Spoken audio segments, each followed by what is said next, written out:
Hi there, Sheldon. Hi, how are you? Good, how are you doing? I'm going to make sure we're all Okay. hooked up on Facebook here.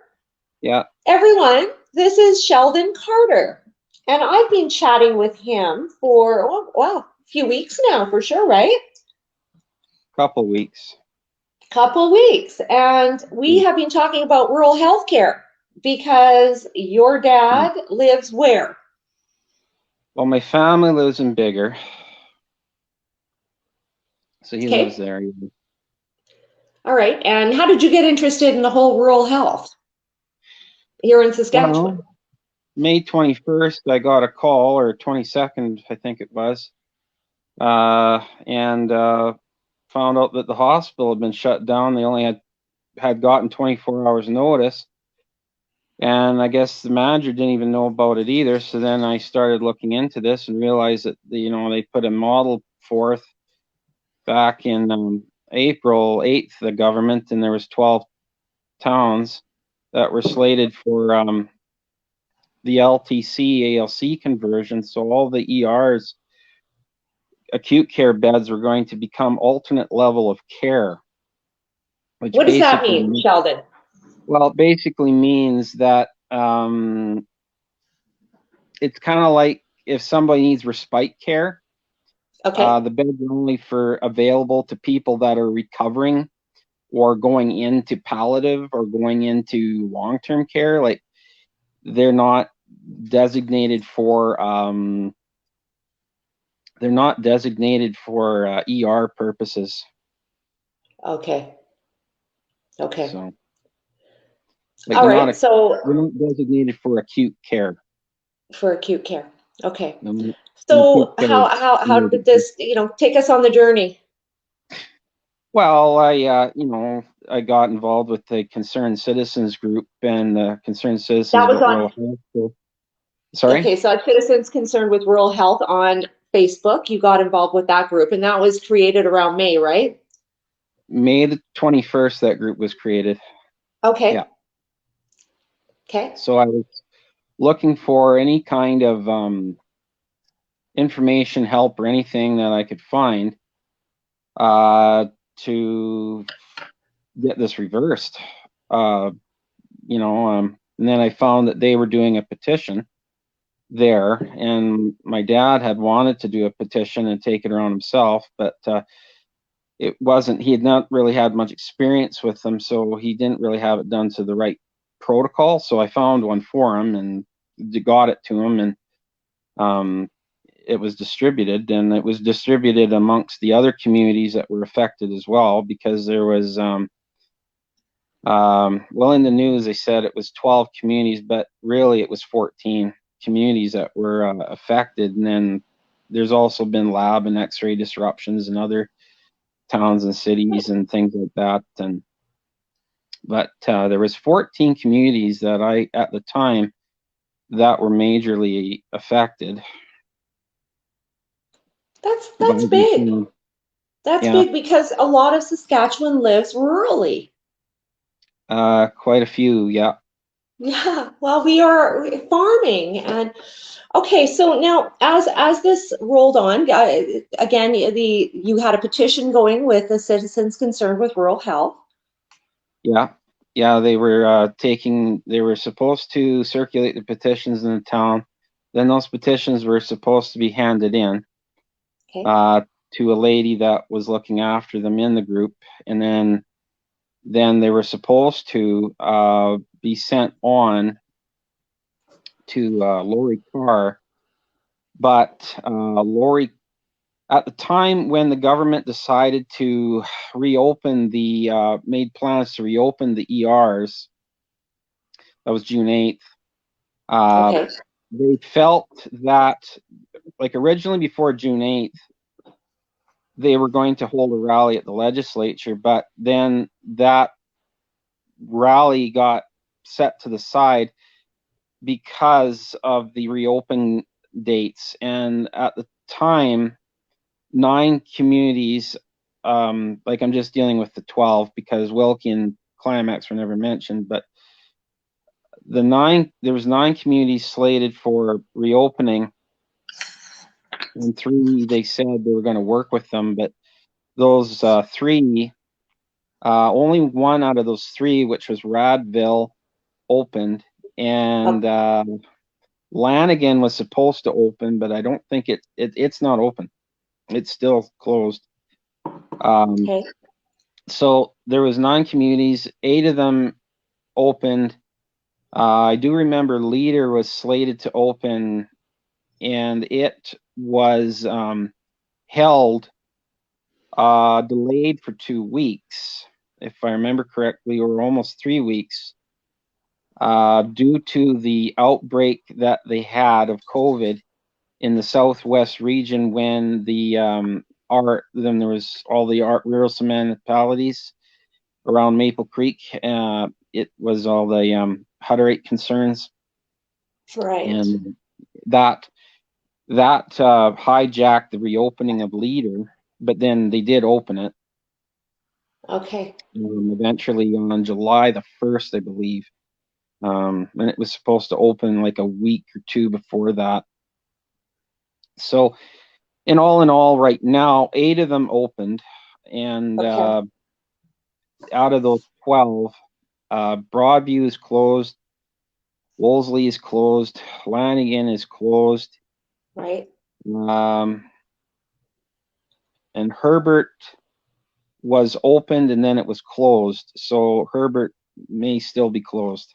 That I'm I not think it 100% is because I just looked that up and I don't see any. They talk about the reopen at one point in the summer, but then nothing more. Yeah. So I believe that's being sort of swept under the carpet. So Yeah. it seems that again, this got all caught up in this whole reopen plan, and all of a sudden, yes, there were some gains. Okay, well, no, there were losses, and Mhm. then there were half gains, and then the rest is sort of being forgotten about. Am I correct? Well, I would say so because I feel that since they reopened 8 of them, the immediate Right. threat and danger is gone. So why would they even look at the rest of them? And the rest of them didn't seem to really. I don't know the whole complete story if there is staffing problems. I do remember reading Broadview does have a staffing problem, but with everything I read in comments and that on the concerned citizens, like I don't think Wolseley has a staffing problem, and I don't think Wilkie has a staffing problem, and I don't think Lanigan has a staffing problem. But one that I do think might have a staffing problem is Broadview, and Herbert. Obviously, I don't think it had a staffing problem because it opened and then a month later they Right. closed it. So, Well, I mean, these are people that are out of services. And again, have you yeah. heard one of these, Scott Moe or Maley, have you heard of them talking about any of this reopening? Or has this been like swept under the carpet? Because that's the like feeling I'm like getting. in their election campaign. Yeah. Well, Scott Moe hasn't really touched on it. Miley has put something in his uh, website about it. Rural healthcare, it is there, but Is it I did. relevant? It is, yeah. It's relevant. Yeah, it's relevant. Um, I just didn't like how it read completely, but it's Okay, why? relevant what he has there. Um, Okay, but why? well, he mentions the 3 towns that were like he just mentions the 3 towns that didn't open, and there's nothing about Wilkie at all being closed. So it just touches on what happened in the media, and like it doesn't really go through the whole entire problem. Okay, Like so it looks it good just in skims, his For the skims the People surface. campaign, but it really has no bones at all. Is that what you're saying? Well, it's got bones, but it's not the full bird. That's what I'm saying. All right, Sheldon, that's what I like about you. You say it as it Yeah. is. Now, of course,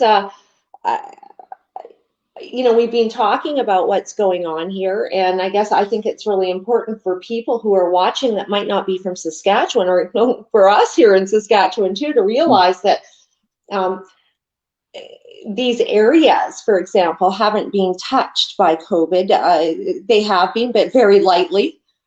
When the shutdowns occurred, there was no cases of COVID whatsoever in those In zones. any of them, so in any of the 12 or 14, sorry. There was nothing.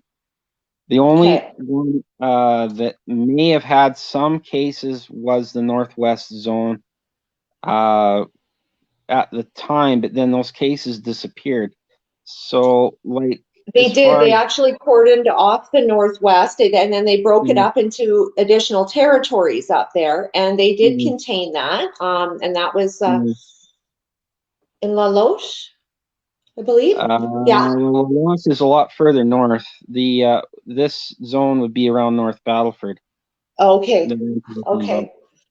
So now North. what we've got here, though, okay, so I mean, right now as it stands, I just want to kind of go through this with people because we've got Mhm, Wilkie, and that's in the Northwest, number 3 district, with 2 mhm, active cases of 17,384 people, yeah, which, yeah. okay. So, Lanigan, Central East 1, we've got 1 active mhm, case out of yeah, 25,487 people. That goes yeah, down to the cosign trying to figure out what risk that is. yeah, Broadview, Southeast 2, we're down to, we have no cases out of right, 15,366 people. right, Wosley, Southeast 1, we have 1 case out of 22,665 people. And of right, course, yeah, Herbert South Central 1, 0 cases out of yeah, 17,971 people. yeah, right. And like when there was a high number of cases, up to I think we had recorded in the Central West one back in July, August there, I think it got up to as close as 60 or 50, Okay. 60. I was thinking that they were going to shut down Kerrobert and Bigger at that point, but never got shut down. I Stayed noticed open. that's when they changed the reporting areas again, and they actually brought in and pulled in the some of the central heat into Yeah, Saskatoon and into Regina, and yeah, at the that's when they widened time, our zone. right. For a lot of people here too that wouldn't understand, and here in Regina, just so people understand that even live here, when you're looking at the Saskatchewan information about COVID, the Regina district now is not just Regina, but Balgony, Belle Plaine, Bethune, Hmm. Yeah, Bonavista, Craven, Coupar, yeah. Disley, Earl Grey, Hmm. Edenworld, All right. Findlater, Grand Coulee, Canada Valley, Lumsden Beach, Yeah, Markham, yeah, Milestone, North Grove, Pelican Point, Pence, yeah, Pilot Boot, Regina, yeah, Regina Beach, Sask Beach, Silton, yeah, Southie, yeah, White City, and Wilcox. So we've got points that are an hour away by car that are part of the Regina zone. So people need to understand that. And they did exactly the same in the Saskatoon zone. So just so people are getting it, that yeah, is now Aberdeen, Allen, Asquith, Borden, yeah, Bradwell, Clavitt, Colonsay, yeah, Dalamie, Delisle, Dundurn, Hanley, Langham, Martinsville, Meacham, Osler, Plunkett, Prudhomme, Radisson, Saskatoon, Proper, Thode, Shields, Vanscoy, Viscount, Vonda, and Warman. mm-hmm, mm-hmm, Okay, and yeah, just so people kind of get this too, I just want people to understand where we're at here in in Regina. We've got 62 cases in total out of 273,000 people in that whole zone. So yeah, a 0.0002% chance. We're at the lowest in the country. yeah, yeah, And yeah, again, it's pretty non-existent. yeah, we're like one of the lowest in the country, yeah. Well, we're looking at all sorts of problems. With seniors care. Yesterday or on Friday, I was out with a woman who, the these changes in the rules in which, her father would be better off in jail than in an old age home. This is the scary reality of where we're at. Yeah, it's well, they limit the amount of people that can be visiting at a time because they're trying to limit the amount of traffic going in, which makes sense. Okay, but what they did here with this woman is it's only two people are allowed for the entire Mm. winter, and it has to be the same two. So Oh, okay. yeah, so now the woman, okay, so the man, his only surviving brother can't come see him. Of course, none of his grandkids can come see him because it has to be the same two. They have seven Only two people, people. 7 kids. Mm. And then, of course, all the Mm. grandkids. It's Mm. a tragedy, again, Yeah, and it's it really doesn't make a lot of sense. Like they could at least, if they had to, they could make sure that they're not symptomatic or give them a test before they go, because before you have to travel, they want you to take a test to get on the well, I don't airline. think. Well, they might try that. That's the idea, but that's absolutely Mm. ridiculous. And actually, they Well, tried it to is. do that in California for the airline going to Hawaii. And Yeah. apparently, the on-the-spot test will be 250 US. Ooh. Yeah. See, this is the thing. Or you have to send in your tests 10 days in advance. I saw that on Jamaica as well. Unfortunately, Canada wasn't mentioned, though. Everybody else was, but we weren't. So I'm hoping maybe I can get a holiday there. Mm. I mean, we don't want to be subservient to these tests because this, to me, I mean, Well, no. 97% of them come back negative. This is ridiculous. Why are we Well, putting and out that's this expenditure when we're closing essential services in these communities and spending all this money on ridiculous testing? right. Makes no Right. sense. Well, and the other thing is that why don't we have serology testing yet? Like the Talk about that. antibody. Sorry.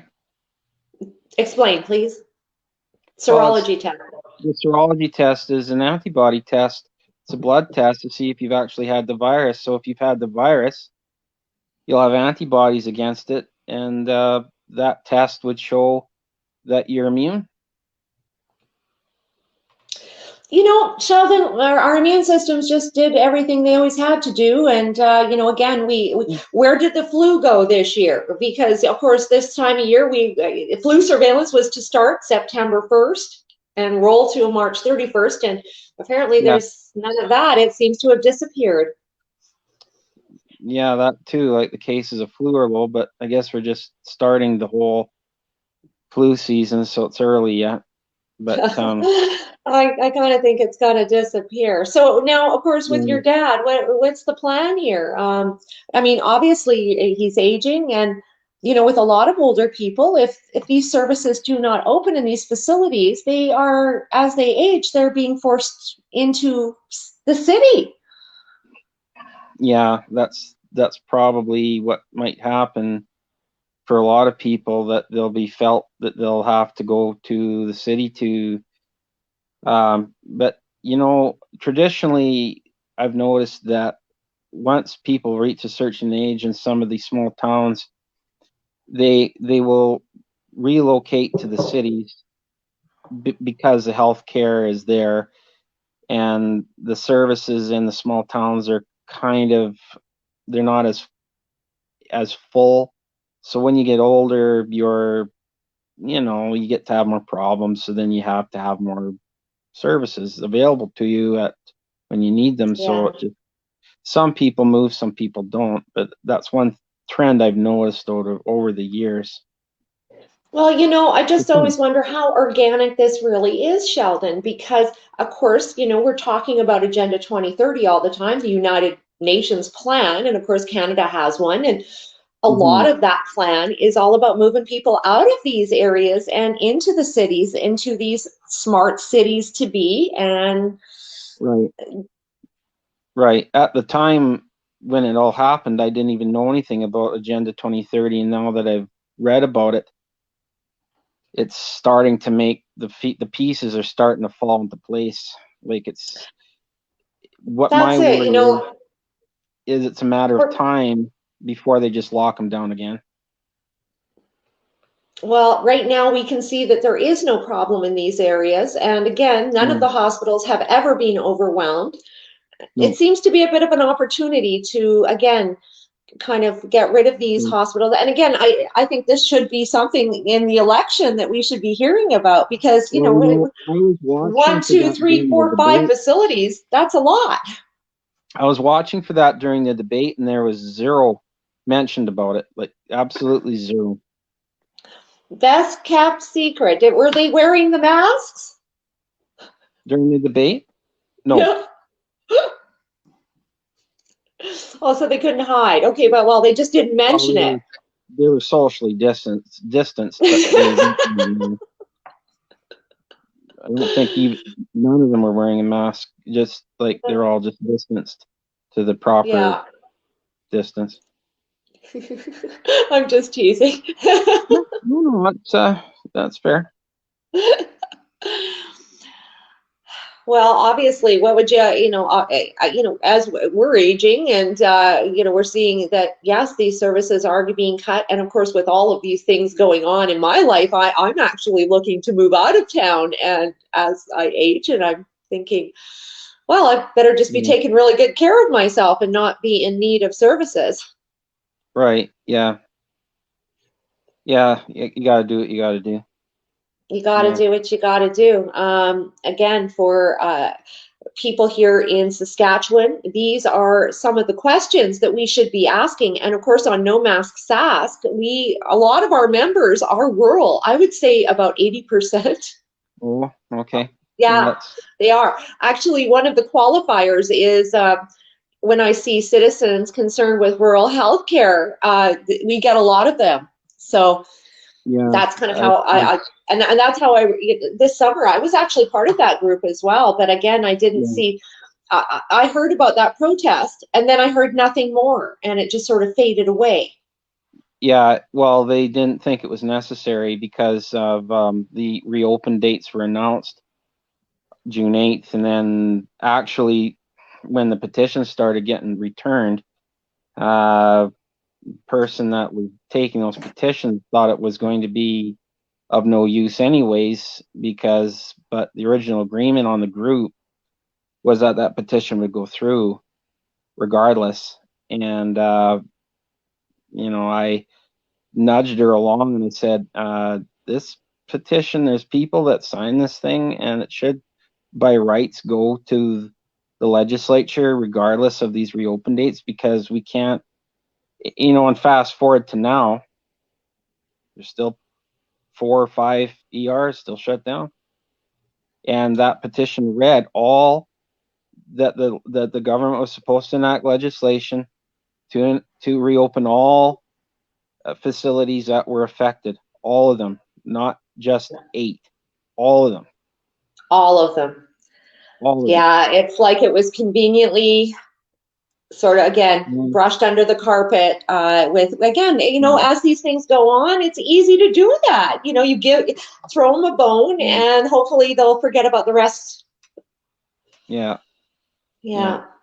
Well, we'd sure like to see that addressed by one of these leaders. What do they intend to do about this situation? I think that's a critical question for people like your dad, because again, with all of these disruptions, and now the fact that if facilities don't open and they need to make decisions as to how they're going to progress. yeah. It affects a lot of people on a wide scale. Like, it's not just bigger; it was everywhere. Like, there was, 14 communities. That's Even though it. And Climax these, is kind of a small one, but you could say 13, which are yeah, roughly the same size. But yeah, people are invested out there too, especially when they're farming families, and they they are, are. and they can't just pick up and go. They are. Yeah, They, they again, are invested. Yeah, they are. Yeah, yeah, they are. and these are the things that are being forgotten. And Hmm. let's make sure that we don't let these politicians forget what's going on here, and let's Well, make sure that this gets some attention. So I'm going to work on some ads to try to push this a bit more. Um, hmm of course, I thank you because you know your stuff when it comes to rural healthcare. And again, Well, you're one of those people that anybody can become an expert. Everybody needs to this stop is, waiting for other people to take care of this stuff because you taught me more about what was going well, on in just a few short conversations than I I just would have, kind of I just kind of dived into it because it was necessary. I wrote my MLA there. Well, he's not my MLA, but that area's MLA. Never really got a response from him.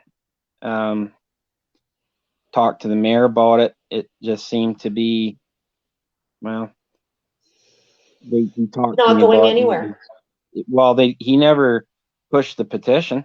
He never even, there were some towns where that petition was put uh, at the town office to sign, and not, not factually, it didn't happen in Bigger at the town office.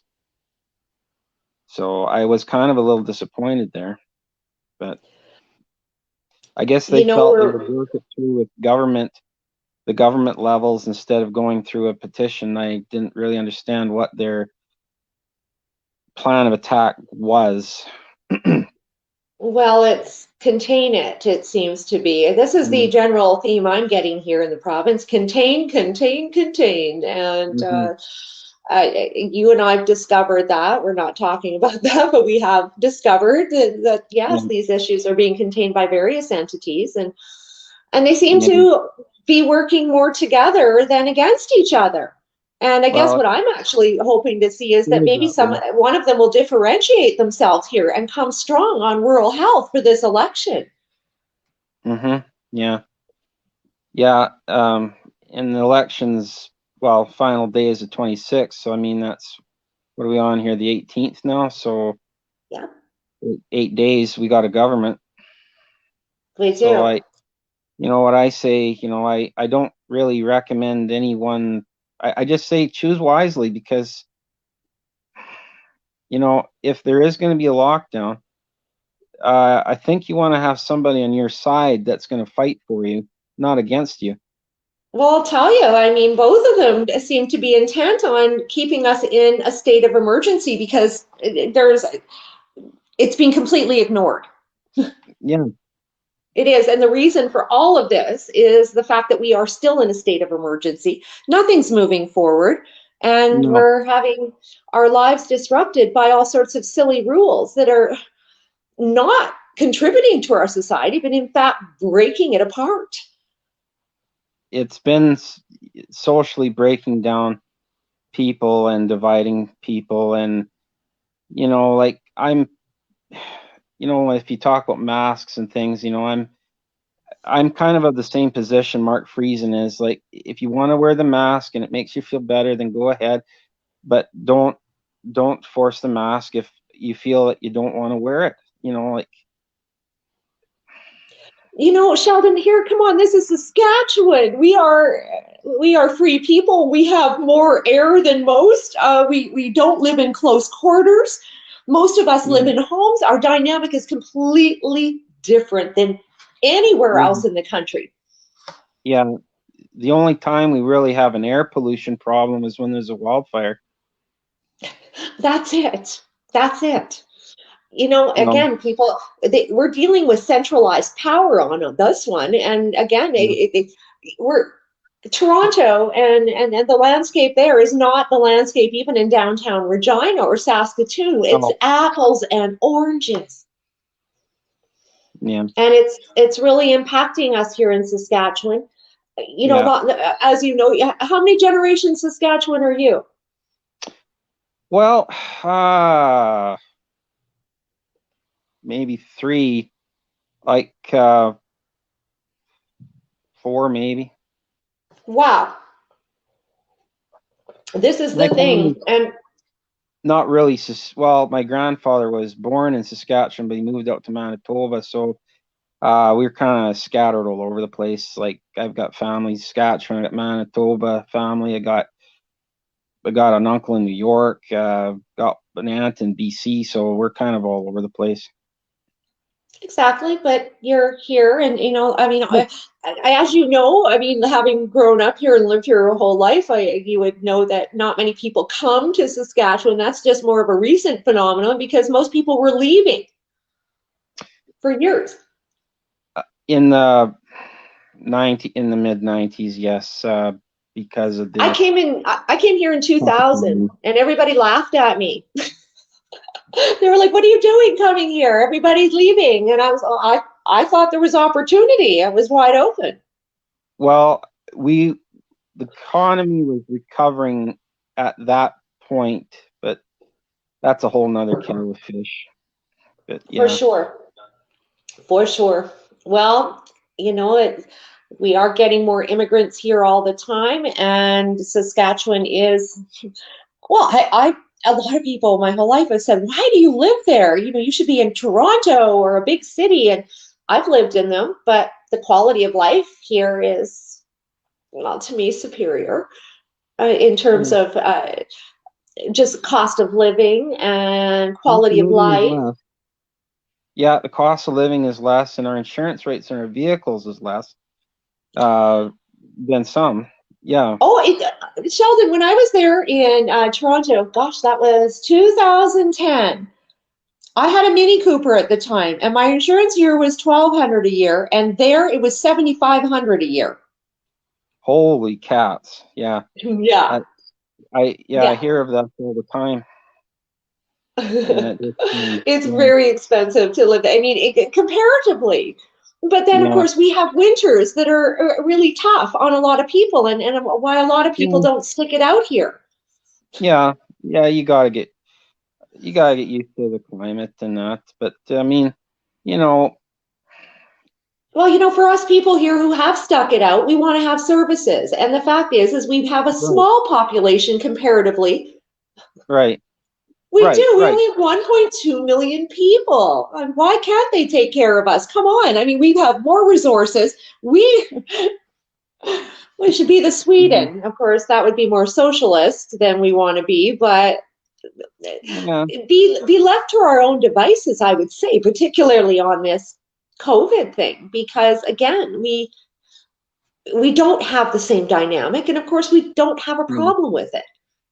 no, no. Like our case numbers are very low, and 25 was the last deceased death rate that I saw um, Yes, I today. checked that last night. I got corrected on Mm. Instagram because it was one more death and within a month and a half, and of course the rest of the other The, 24 had comorbidities. the death we had that when it went from 24 to 25 that occurred on Thanksgiving Day on the 12th, if I'm correct, it was the But 11th to the here's the 12th. thing, Sheldon, just life is life and death. It's you're born, you Well, die, and of course we're not trying to minimize it or any of that, but the fact is this is part of life. And I, I think we've always back been to pretty smart, common sense people here, haven't we, Sheldon? I would say so, yeah. Like I remember back to Winston Churchill quoting that in World War II, he says, "All I can offer you is blood, sweat, and tears." You know, and it's not a very nice statement, but it's a true statement. And like unfortunately, death is a part of life, It and is. it's kind of silly to lock down services and lock down a whole economy when it doesn't, when the data doesn't warrant it. It doesn't. They went with modeling, and the modeling was the AI was way off. They Yeah, invested, instead of using wisdom, they used their technology, and their technology is a yeah, disaster. And yeah, of course, yeah, we are still in a state of emergency. And then we've got yeah, global, and we've got all of these seemingly news providers continuing to yeah, fear us. And the latest is by global that yeah. our public health officer will continue to shut down businesses. Shut down for what? We've just been talking about this. There's no reason to shut Yeah. anything down. No, not really. No, No. no.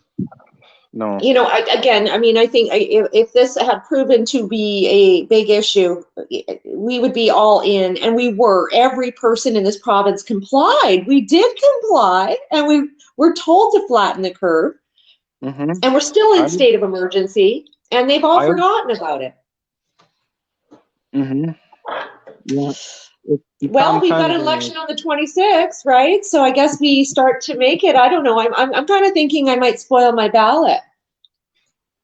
I have felt the same way. I have felt similar. What do you know about that? Tell me about it. Spoiling your ballot? You just Yeah. mark an X not in the circle. You could just write, just leave it blank. But do they that wouldn't be counted then at all, even as a in the spoiled ballot category? There would be none of that. It goes into a separate envelope, a spoiled ballot envelope, and they just it. I don't know what happens to it. It's counted as a rejected ballot or a spoiled ballot, I guess. So I mean, if everybody spoiled their ballot, then it would probably work, but people that spoil their ballots might be like the 0.00, might be the I know. 0.01% that do it, and like it's it's a good thing, but in a way to protest your vote. But are you going to add weight to the whole beast? I guess it's Well, I can tell you, um, there's nobody there representing the interests of no, anything that concerns me. no, like it seems to be that not been talked about. So I don't know where they're the people that are in both of the major two parties. I don't know where their brains are at on it or where they're at. But I think they're 100% on the same page as each other, and they're just taking, like, I feel like they're working together. I really do. okay. I don't know. I don't see a lot of difference, and again, since all this began, they have taken the same line. They're both about the mask. They're both about the NDP is about even more measures than I honestly think we're better off with the Sask party than the NDP. But I do believe we're still looking at pretty much the same Yeah, thing. yeah, I think Ugh, I think it's part of the same elephant, just it two is. different ears. Yeah, it's a But sad state of affairs there, Sheldon. But I hope that you'll keep up on all of this and keep informing me as anything changes. yeah, no, I'll hopefully nothing does change. I kind of hope things actually improve, but I do too. I do hope that yeah, they bring back and again we can get an explanation for these closed but facilities. I would say that everyone should be paying attention as much as it can, and just stay alert and realize the government might not necessarily be there for you got to work with it, I guess, but it might not be what you think it is that it could be. I think it's important that again when they close these facilities and then they reopen a lot things get lost and it's just Yeah. easy so now all of a sudden now it's been since what Mm, May, June, July, August, September, October, yeah. we're at 5 months later and yes all of a Yeah. sudden But, where are you going to get these people to work, where did they go to yeah. work? There had to be changes. Like most of the ERs opened back up on June the 25th, with the exception of Leader, which opened July 1st. But the Okay. petition went through on June the 23rd. Like anyone can look that up on the Legislative Assembly channel that day. They can watch. The NDP did present it uh, Okay. because Lori Carr, it kind of fell through with Lori Carr, so Okay. it had to be sent to somebody. So there wasn't anybody else in opposition. It could have. It was just kind of the way it worked. So, and she was the the Vicky Mowat was a health critic at the time, so it just kind of like it was a natural place for it to fall, kind of thing. Like even though someone might not agree with that party's politics, it was just that was the party in opposition, and that's the job they had. Okay. Well, we're learning. It's a big subject. You kind of tossed it at me there, and I got a little confused trying to figure it all out. So this was the easier way to go about it. Just get you on here, and you can tell us all about it. I definitely learned we've got some. Yeah. I think vigilance is the key to just being vigilant and knowing, what's going to be. Like, for example, Priestville, they haven't had any ER beds for 4 years, I think it is now. All their beds were changed to alternate level of care, and they've been trying to get that reversed for the last 4 years, and they haven't really had any cooperation with the current government on getting it changed back to acute care beds. So they're kind of a special situation there, whereas most of the other towns that opened, they didn't have that problem with still being ALC. Priestville was still ALC, I think, and yeah, like that one got swept under the rug too. Well, it's easy to do that. And again, you're watching it, and now you're figuring that out. And again, yeah, so we have questions here. We want to know where Wilkie, Lanigan, Broadview, Wolseley, and Herbert. At the present, yeah. Hopefully Where it are changes. they? Yeah, and where are they in the scheme of things? Are they gonna, yeah. And if you're from these regions, this is time for you to be asking where. Again, if we're pushing, these are the politicians you need to be talking about, and they need to come up with some answers. What's going on? Yeah, like I know the plan for some of those smaller communities was to, they expected them to drive to a center that was larger, and generally I've noticed that most of the hospitals that are open around them, about 30 kilometers to 40 kilometers away, so they're under an hour. Like Wilkie to Balford is like 40 minutes, so and then they've also got Unity, which is open, which is another 40 minutes. So Wilkie's kind of liking this. Well, we can go to Unity, we can go to North Balford. So likely most of them would probably go to North Balford. Right.